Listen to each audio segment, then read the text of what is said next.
Is wealth, ये बात तो हम सब जानते हैं, लेकिन जिंदगी की भागदौड़, घर, ऑफिस और तमाम तरह की जिम्मेदारियों के चलते हम अपनी हेल्थ का ध्यान रखना भूल जाते हैं, जो कि बड़ी गलती है। ऐसे में जरूरी है कि हम किसी भी बीमारी या दुर्घटना से बचने के लिए पहले से ही तैयार रहें।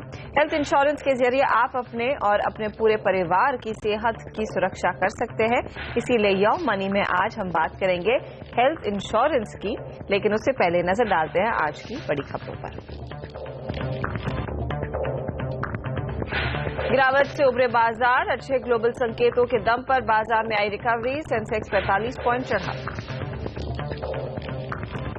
दाल की जमाखोरी पर सरकार सख्त, एनसीडीएक्स एक्सचेंज पर आयकर विभाग का छापा, दिल्ली और मुंबई के दाल व्यापारियों के यहां भी छापे। दिल्ली के लेफ्टिनेंट गवर्नर ने जारी किया ऑड इवन फॉर्मूले पर नोटिफिकेशन, लेकिन सीएनजी स्टिकर मिलने में हो रही है दिक्कत। स्टार्टअप मिशन को सफल बनाने के लिए 400 अधिकारियों की होगी स्पेशल नियुक्ति। इंडिया एंटरप्रेन्योर सर्विस के नाम से बन सकता है कैडर, आवाज की एक्सक्लूसिव खबर। पतंजलि के डिब्बे बंद घी में मिला फूफड़, उत्तराखंड के स्वास्थ्य विभाग ने सैंपल रुद्रपुर लैब को भेजे, 2 हफ्ते में मिलेगी रिपोर्ट। और फेसबुक के फ्री बेसिक्स पर तेज हुआ घमासान, माइक्रोसॉफ्ट और टेक्लॉर ने भी किया विरोध।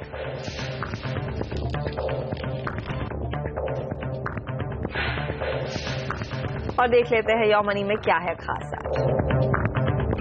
हेल्थ इंश्योरेंस जरूरी क्यों और क्या है इसके फायदे? हेल्थ इंश्योरेंस के लिए सबसे बेस्ट प्लान कौन सा? और किसी पॉलिसी से मैच्योरिटी के पहले निकलने में क्या होगा नुकसान? हमारे साथ आज जुड़ रहे हमारे खास मेहमान जो आपके सभी सवालों के जवाब देंगे, policyx.com के सीईओ और फाउंडर नवल गोयल। नवल, स्वागत है आपका सीएनबीसी आवाज पर। पहले दर्शक से करते हैं बात। शाम हमारे साथ जुड़ रहे हैं। शाम नमस्कार, पूछिए। नमस्कार।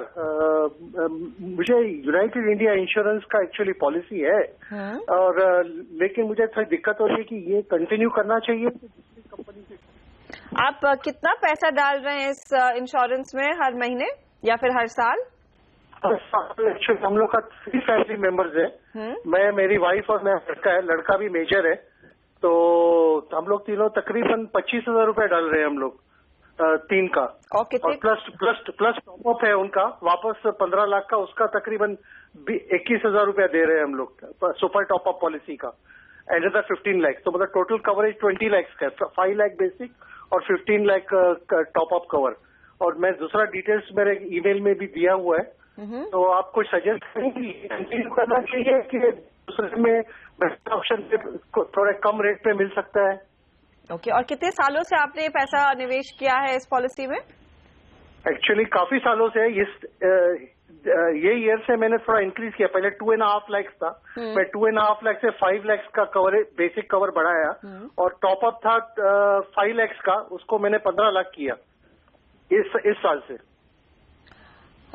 तो हमारे साथ नवल है। नवल, बताइए, इनकी जो बेसिक सवाल यही है कि क्या ये पॉलिसी ठीक है, या जो इंश्योरेंस लिया हुआ है क्या वो ठीक है, या फिर कोई बेटर और सस्ता ऑप्शन रहेगा?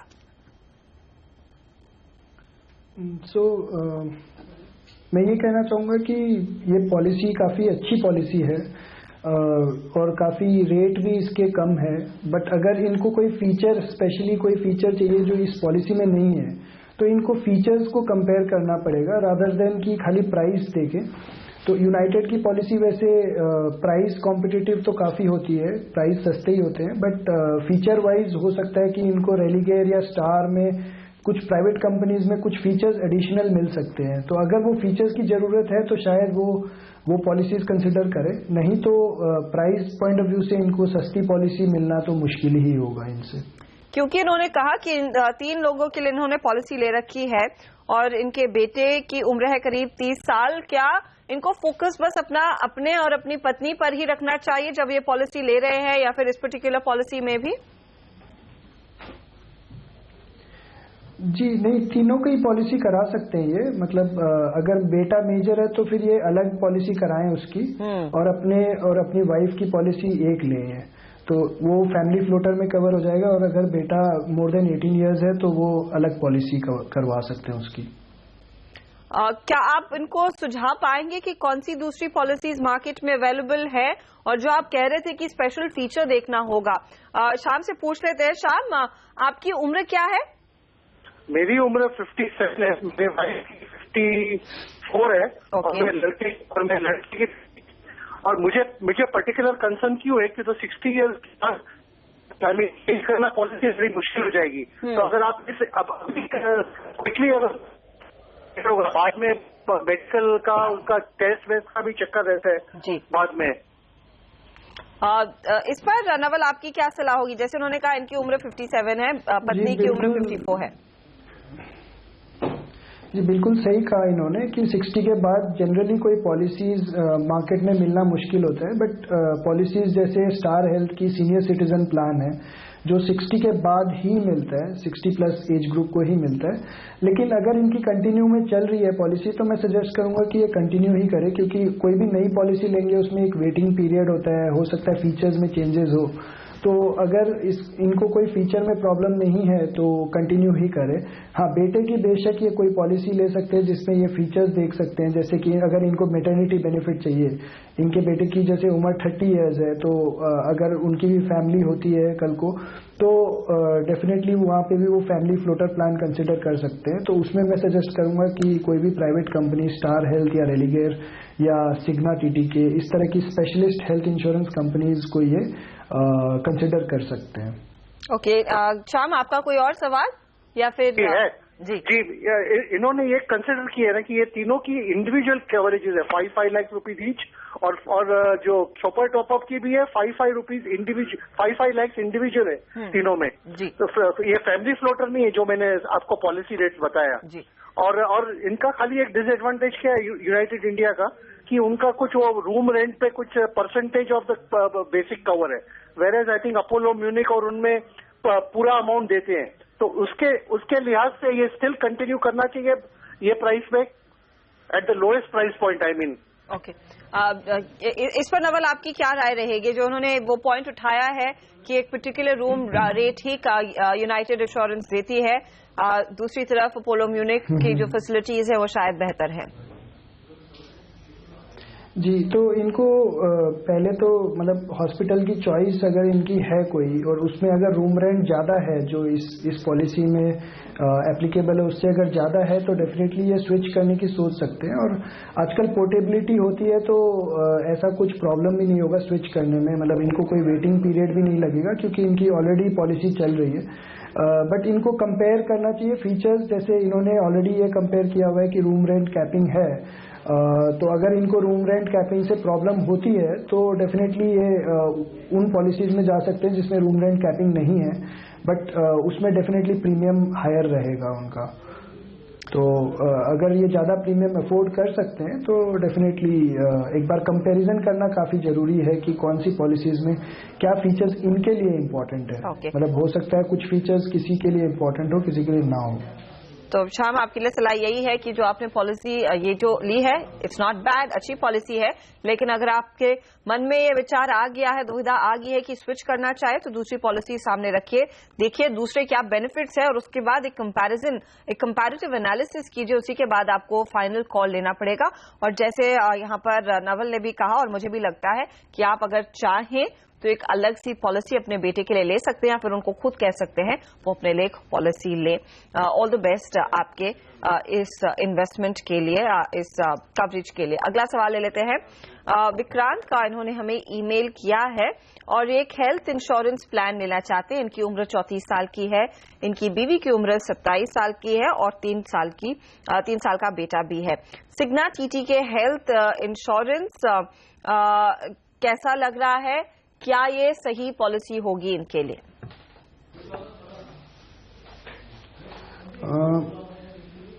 तो मैं ये कहूंगा कि सिग्ना टीटी के हेल्थ इंश्योरेंस पॉलिसी तो काफी अच्छी पॉलिसी है, एक इसलिए क्योंकि सिग्ना टीटी के सिर्फ हेल्थ इंश्योरेंस करता है और वो हेल्थ इंश्योरेंस स्पेशलिस्ट है, तो कंपनी एक तरह से इनको अच्छी सर्विस दे पाएगी।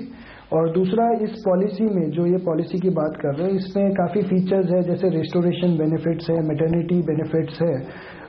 तो डेफिनेटली ये पॉलिसी काफ़ी अच्छी रहेगी। तो मतलब फिर भी अगर इनको एक एक करके फीचर्स कंपेयर करने हों तो ये रेलिगेयर और स्टार के साथ कंपेयर कर सकते हैं और देख सकते हैं कि किसमें बेस्ट प्रीमियम मिल रहा है और कौन से फीचर्स इनके लिए इम्पोर्टेंट है, वो फीचर्स कवर हो जाए। नवल, जब भी कोई एक पॉलिसी इस उम्र में खरीद रहा होता है, 37 साल की उम्र में, क्या वो खास फीचर्स इनको ढूंढने चाहिए? अगर एक स्पेसिफिक पॉलिसी जिसमें ज्यादा कवरेज है, जैसे हम पिछले सवाल में बात कर रहे थे कि मैटरनिटी बेनिफिट्स है कि नहीं है, क्योंकि ज्यादा पॉलिसीज में नहीं होते हैं। दूसरे कुछ स्पेशलाइज्ड डिजीजेस के लिए भी पॉलिसीज आजकल आती है, तो क्या उसके बारे में इनको सोचना चाहिए? जी बिल्कुल, जैसे फॉर एग्जांपल मैटरनिटी बेनिफिट है, वो हर किसी के लिए इम्पोर्टेंट नहीं है, बट अगर वो प्लान कर रहे हैं कि फर्दर किड्स करेंगे तो डेफिनेटली उनके लिए इम्पोर्टेंट होगा। तो इस तरह के बेनिफिट्स है। For example room rent capping है, तो कुछ लोग जैसे हॉस्पिटल हो सकता है कि आप मैक्स हॉस्पिटल जाए तो उसकी रूम रेंट काफ़ी हाई होती है और डेफिनेटली बाकी चार्जेस भी उसी तरह से हायर होते हैं। तो रूम रेंट कैपिंग इनको देखना चाहिए कि इनकी रूम रेंट की कैपिंग क्या है। तीसरा ये कि प्री हॉस्पिटलाइजेशन और पोस्ट हॉस्पिटलाइजेशन कितना कवरेज मिलता है। जैसे कुछ पॉलिसीज में 30 डेज का कवर मिलता है जो भी हॉस्पिटलाइजेशन से पहले के एक्सपेंसेस होते हैं, कुछ में 60 डेज का मिलता है। तो ये सारे फीचर्स कंपेयर करना बहुत ही आसान है और ये मतलब मोटा मोटी 5-7 फीचर्स का अगर कंपेयर करके देख लें कि हाँ इनके लिए ये पॉलिसी सूटेबल होगी और उसके बाद प्रीमियम तो डेफिनेटली कंपेयर हो ही जाएगा। वक्त हो रहा है एक छोटे से ब्रेक का, लेकिन कुछ और सवालों के साथ जल्द ही लौटेंगे। आप बने रहिएगा CNBC आवाज के साथ।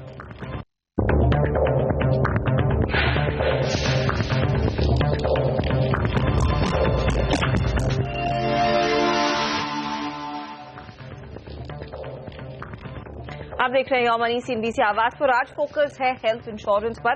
क्यों है ये अहम और आपको इसमें क्यों अलग से निवेश करना चाहिए?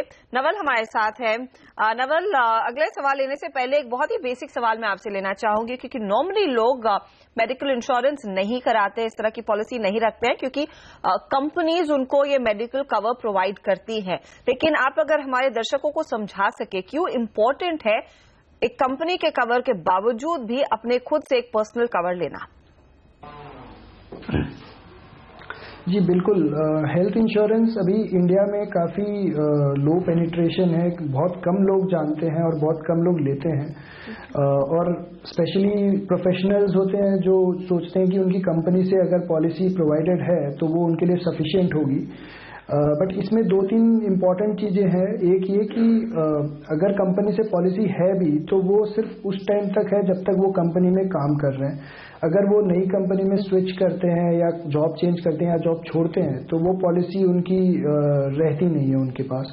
तो वो कवरेज उस टाइम पे अगर ये नई पॉलिसी लेने जाएंगे तो इनका कोई वेटिंग पीरियड होगा जो 4 साल का जनरली होता है प्री एग्जिस्टिंग डिजीजेज में। तो वो वेटिंग पीरियड वगैरह होने के कारण काफ़ी कवरेज में मतलब उतना कवरेज नहीं मिल पाएगा जितना एक एग्जिस्टिंग पॉलिसी में मिल पाएगा। तो आइडियली ये होना चाहिए कि कंपनी के साथ साथ आपकी एक इंडिविजुअल अपनी पॉलिसी होनी चाहिए जिसका प्रीमियम आप अपने से देते हैं, जो आप कंटिन्यू कर सकते हैं। भले ही आप कोई भी कंपनी चेंज करें या आप जॉब छोड़ने की सोचें आगे, तो वो आपकी पॉलिसी एक कंटिन्यू होती रहनी चाहिए। दूसरा ये होता है कि कंपनी से जो भी सम एश्योर्ड मिलता है वो एक लिमिटेड सम एश्योर्ड होता है। आपको अगर अपनी पॉलिसी लेनी है तो आप अपने हिसाब से सम एश्योर्ड प्लान कर सकते हैं। अगर आपको जैसे फॉर एग्जांपल आज के दिन मिनिमम 3 से 5 लाख की पॉलिसी तो लेनी ही चाहिए, वेरेज कंपनी हो सकता है आपको 1 या 2 लाख की पॉलिसी दे रहे हो, तो उसमें भी गैप रहता है। तो इसलिए मैं सजेस्ट करता हूं कि आप अपनी एक policy continue side by side रखिए और कंपनी की पॉलिसी को भी चलने दें। चले तो अपनी खुद की एक पर्सनल पॉलिसी भी लेना अनिवार्य है। अब अगला सवाल ले लेते हैं और कृष्णा ने हमें ईमेल भेजा है। ये एक मर्चेंट नेवी ऑफिसर है। इनकी एनुअल इनकम जो है करीब 40 लाख की है। ज्यादातर समय ऑन बोर्ड शिप पर ही रहते हैं, जो साल का करीब 6 से 7 महीने का ड्यूरेशन होता है। ऑफ कोर्स इस पीरियड के दौरान इनकी इंश्योरेंस है और एक जनरल इंश्योरेंस करीब 9 लाख की है और हेल्थ भी इसमें जोड़कर आप देखें ये कंपनी की इंश्योरेंस है। लेकिन इन्होंने खुद से अपने आप से भी कुछ पॉलिसीज ले रखी हैं। उसमें है LIC टर्म, एक जीवन अमूल्य 20 साल के लिए, जिसमें करीब 26,800 रुपए का प्रीमियम भरते हैं। 50 लाख की ये पॉलिसी है। वहीं LIC न्यू जीवन आनंद 20 साल के लिए इन्होंने ले रखी है।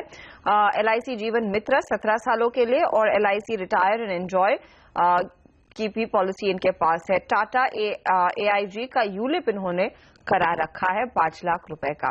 अब इनका इरादा है जब तक ये रिटायर होंगे करीब 58 साल के हो जाएंगे और एक ऑनलाइन टर्म इंश्योरेंस लेना चाहते हैं 2 करोड़ का अपनी फैमिली के लिए और जिसमें एक फ्लोटर हेल्थ इंश्योरेंस भी मिलेगा 5 लाख का। क्या बेस्ट ऑप्शंस रहेंगे और इनका जो अब तक का निवेश है उस पर आपकी क्या टिप्पणी है? जी, काफ़ी पॉलिसीज ले रखी है इन्होंने, तो मतलब डेफिनेटली वो रिटायरमेंट में हेल्प करेगा इनको। और बात बची टर्म प्लान की, तो मैं सजेस्ट करूंगा कि ऑनलाइन टर्म प्लान ये चेक करें। ऑनलाइन टर्म प्लान ऑफलाइन के मुकाबले काफ़ी प्रीमियम उसमें कम रहता है।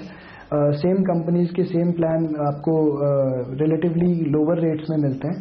तो ऑनलाइन टर्म प्लान में जैसे ये कंपेयर कर सकते हैं HDFC का क्लिक टू प्रोटेक्ट प्लान है या एडलवाइज का माई लाइफ प्लस प्लान है या एगॉन रेलिगेयर का प्लान है। ये मतलब ऑनलाइन में एग्रेसिव कंपनीज है जिनको ये कंपेयर करके चेक कर सकते हैं कि मोटा मोटी मेरे ख्याल से 2 करोड़ का इनका सम एश्योर्ड का प्रीमियम 18 से 20 हजार के लगभग आएगा अगर ये प्राइवेट कंपनीज में जाते हैं। LIC का ऑनलाइन टर्म प्लान थोड़ा सा एक्सपेंसिव है कंपेयर टू प्राइवेट कंपनीज, तो वो इनकी पर्सनल प्रेफरेंस है। लेकिन प्राइवेट कंपनीज में जैसे HDFC वगैरह काफ़ी अच्छे ब्रांड्स है, काफ़ी पुराने ब्रांड्स हैं, तो इनको कंसिडर करके ये क्लिक टू प्रोटेक्ट प्लान मतलब काफ़ी अच्छा रहेगा इनके लिए। LIC में इतना ज्यादा एक्सपोजर लिया हुआ है, 5 पॉलिसीज में से 4 इनकी LIC में है। क्या ठीक है इतना एक्सपोजर एक ही पर्टिकुलर कंपनी के डिफरेंट इंस्ट्रूमेंट्स में रखना, और क्या ये वाकई में वैल्यू फॉर मनी होंगे at the end of it? जी, मैं मतलब एक ही कंपनी में कोई ऐसा रिस्क नहीं है। LIC बहुत ही मतलब पुरानी और बड़ी कंपनी है, गवर्नमेंट प्रोटेक्टेड है। रिस्क पॉइंट ऑफ व्यू से कोई प्रॉब्लम नहीं है, लेकिन डेफिनेटली इतनी सारी पॉलिसीज मतलब ऑलरेडी इन्होंने ले लिया है तो कोई प्रॉब्लम नहीं है। बट अगर कोई नए सिले से लेना चाहते हैं तो मैं इतनी सारी पॉलिसीज की जगह मैं सजेस्ट करता कि एक ही पॉलिसी ले, ज़्यादा सम एश्योर्ड की, क्योंकि इतनी पॉलिसीज को मैनेज करना और इनके अलग अलग सम एश्योर्ड अलग अलग टेन्योर को मैनेज करना एक तरह से अपने आप में एक चैलेंज है। उसके कंपैरिजन में अगर ये एक ही टर्म प्लान ले, जो जैसा कि अब ये सोच रहे हैं 2 करोड़ का टर्म प्लान, वो काफी अच्छा रहेगा इनके लिए। वक्त हो रहा है एक और छोटे से ब्रेक का, लेकिन लौटेंगे जल्द ही कुछ और सवालों के साथ। अगर आपने भी हेल्थ इंश्योरेंस या फिर दूसरे मामलों पर सवाल पूछने हैं अपने फाइनेंस से जुड़े हुए, आप हमें योर मनी पर मेल भी कर सकते हैं। हम लेंगे एक छोटा सा ब्रेक, लौटेंगे जल्द।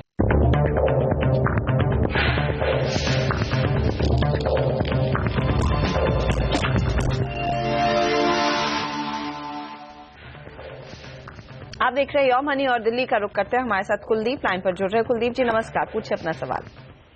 हाँ जी नमस्ते मैडम, CNBC का शुक्रिया बहुत अच्छा गाइडेंस देने के लिए हमें। शुक्रिया सर, बताइए क्या मदद कर सकते हैं हम आपकी आज? मैडम मैं अपनी थोड़ी सी इन्वेस्टमेंट और इंश्योरेंस के बीच में थोड़ी सी क्लैरिटी लेना चाह रहा हूँ। मेरी कुछ इन्वेस्टमेंट्स हुई हैं लेकिन मैं उससे अपना सेटिस्फाइड नहीं हूँ जो मेरा अभी पोर्टफोलियो बना है। ओके, तो बताइए कहाँ पैसा लगाया है आपने अब तक? पहले जी कहाँ निवेश किया है ये बताइए हमें पहले। हाँ जी मैडम, मैं एक MNC में काम करता हूँ गुड़गांव में और दिल्ली में रहता हूँ और मेरी 10 लाख रुपए की सालाना आय है। मैंने अभी मैं एक फैमिली का ब्रेड अर्नर हूँ और मेरी एक छोटी बेटी है 1.5 साल की। मैंने अपनी बेटी की मैरिज और एजुकेशन के पर्सपेक्टिव से एक चाइल्ड बैक प्लान LIC का लिया है, प्लान नंबर 832 विद PWB। ये 10 लाख रुपए का सम एश्योर्ड है। ओके, और मैंने अभी 4 लाख रुपए का LIC का ही जीवन आनंद लिया है। ओके, और 4 लाख रुपए का जीवन लक्ष्य लिया LIC का विद टर्म राइडर 4 लाख रुपए का। ठीक है। तो लक्ष्य भी हो गया, आनंद भी हो गया और 10 लाख रुपए का LIC का PW भी हो गया। ओके। लेकिन मैं अभी थोड़ी सी और इन्वेस्टमेंट करने के लिए केपेबल हूँ। अब मुझे ये नहीं समझ में आ रहा कि मैं टर्म प्लान लूँ या और इन्वेस्टमेंट कैसे करूँ रिटायरमेंट की पर्सपेक्टिव से। और ये भी ध्यान रख रहा हूँ कि मैं एक ब्रेड अर्नर हूँ, तो कैसे मैं अपने आप को मतलब सेटिस्फाई करूँ कि मैं हाँ वेल सिक्योर्ड हूँ। ओके। क्या सलाह होगी आपकी नवल इनको?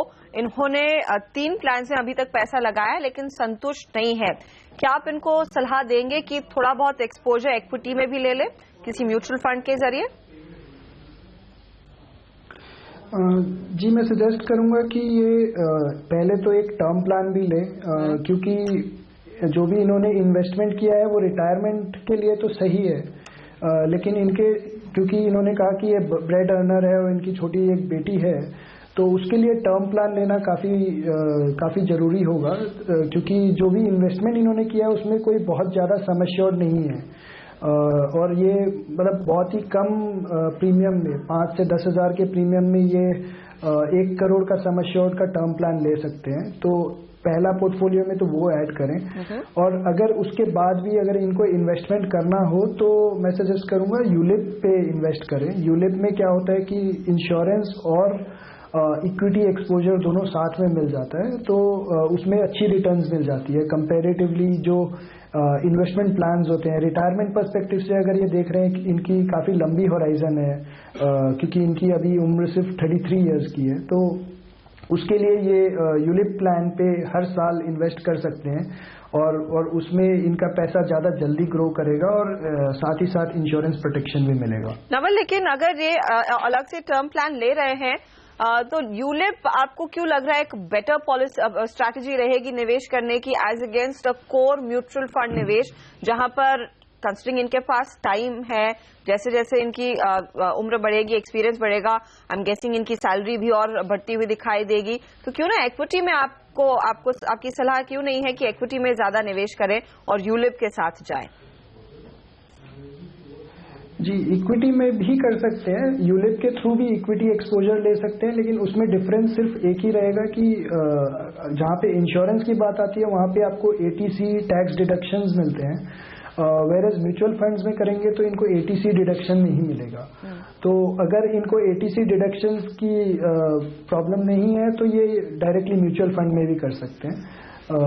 लेकिन अगर ATC डिडक्शंस चाहिए जो कि 1.5 लाख तक की एग्जम्पशन होती है, तो इसलिए यूलिप ज्यादा प्रेफरेबल रहेगा। कुलदीप हमारे साथ लाइन पर है। कुलदीप, बताइए, आपने कुछ अलग से और इंश्योरेंस कुछ प्लान किया हुआ है या नहीं? मैडम, जो सर कह रहे हैं वो ATC की डिडक्शन की जो 1.5 लाख की बेनिफिट है वो ऑलरेडी मेरे पास है, क्योंकि मैंने अपनी वाइफ की भी एक जीवन आनंद ले रखी है। ठीक है। तो ओवरऑल मिला के मेरे को ATC की डिडक्शन के लिए स्पेशली वो अमाउंट नहीं चाहिए। और रहा सवाल जो सर म्यूचुअल फंड और इक्विटी की बात कर रहे हैं, क्योंकि मैं बिल्कुल यदि इसमें इन्वेस्टमेंट करता भी हूँ तो मुझे एक फाइनेंशियल एडवाइजर चाहिए होगा जो मुझे सही गाइडेंस दे। और चूंकि जैसा टीवी में एड्स देखते हैं, जैसा हम एज ए नॉर्मल समझते हैं कि सब कुछ लिखा होता है, mutual fund are subject to market risk, please read the offer document before investing, तो हमें इन सब की बहुत अच्छी नॉलेज नहीं है। तो मैं एक ट्रस्ट फैक्टर हो जाती है कि हाँ मेरा पैसा सिक्योर है कि नहीं। इन्हीं बातों को देखते हुए मैंने इन्हीं बातों को सिंपल सुझाव देती हूँ। आप पहले हर रोज CNBC आवाज देखना शुरू करें तो म्यूचुअल फंड की नॉलेज, इक्विटी की नॉलेज आपको धीरे धीरे आना शुरू होगी। हम ये नहीं कह रहे हैं कि आप आंख बंद करके पैसा लगाइए बाजार में, थोड़ा बहुत देखेंगे, समझेंगे, पढ़ेंगे तो आपको वो समझ आएगी, लेकिन आपकी उम्र के लिहाज से थोड़ा सा रिस्क लेना बनता है और म्यूचुअल फंड या फिर इक्विटी से बढ़िया निवेश इस समय बहुत कम है, तो उसके बारे में आप जरूर सोचिएगा। ऑल द बेस्ट, और योर मनी हमेशा हाजिर है आपको सलाह देने के लिए, आपको गाइड करने के लिए। इसी के साथ नवल, आपसे भी लेंगे इजाजत। बहुत बहुत धन्यवाद हमारे लिए समय निकालकर हमारे दर्शकों के सवालों के जवाब देने के लिए। योर मनी में आज इतना ही। नमस्कार।